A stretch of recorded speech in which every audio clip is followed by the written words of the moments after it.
So Doug, tell us a little bit about the size and scope of your software and services organization.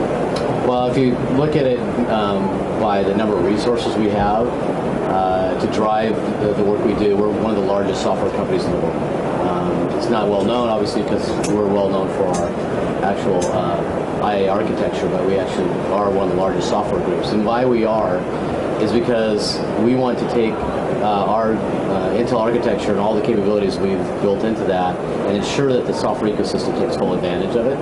And so we actually, from the pre-boot environment to operating systems to runtimes to core applications, ensure that they're optimized end-to-end for Intel architecture, whether it's on a handheld device, edge device, all the way to the data center. We look at the core applications and critical infrastructure that we want to ensure is fully optimized for Intel, and we have resources that are applied directly or scale approach to ensure that we drive that ecosystem to take full advantage and bring the most value to our customers.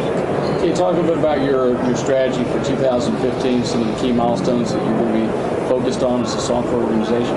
Well, so last year, 2014, we had a big push into mobile. Now you see our efforts in Android. We're the world's best, world-class capabilities to deliver Android solutions to the market. We also shifted last year and going to continue to drive heavily this year in the cloud area with the Hadoop optimizations as we see the growth in unstructured data, ensuring that we light up that world on Intel architecture and give the best capabilities for communities driving unstructured data optimization. And OpenStack is becoming a critical element as well. And so you're seeing in this year our investment and participation in things like OpenStack, ensuring that that community moves forward on Intel architecture is a big investment this year as well.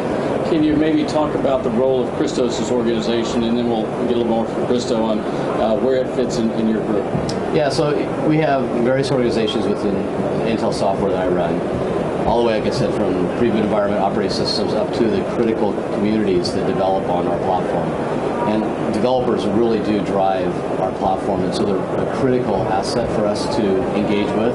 And Christos runs what's called our Developer Relationships Organization, which touches hundreds of thousands of independent software vendors and millions of developers who participate in it. So Christos, how has your organization evolved over the last 5 years as we moved from the traditional telco carrier-grade code into mobile and cloud and Hadoop and unstructured data? So over the last few years, we have developed an extensive skill set and extensive capabilities that cover all of these new areas. But more importantly, as Doug said, that my organization covers the last few miles of a marathon that we run. Okay, so I take everything that the rest of the organization in the Intel and Software Services does in terms of optimizing the operating system, optimizing the runtimes, creating a set of tools, and now bring it outside to the ecosystem so that they can develop on them and create the best applications, not only for telcos, but for devices, for IoT, for everything in between. That's basically what we do in my organization. We address about 10.5 million developers a year. We are actively engaged with 6,500 ISVs. We bring thousands of applications to market every year based on all of the introductions of our different architecture implementations in server, in telcos, in devices, in IoT, in everything else.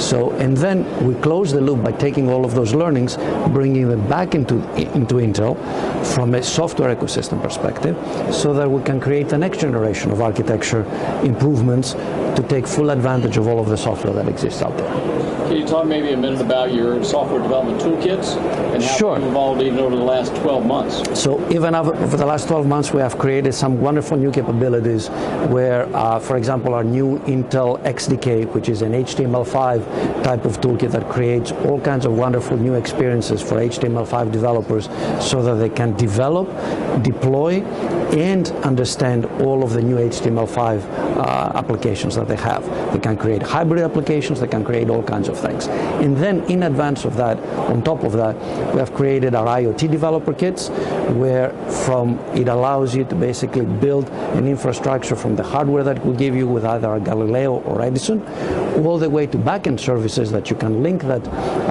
edge point that you have developed on to backend services to create analytics for you so that you can understand what your new service or your new application that you have developed.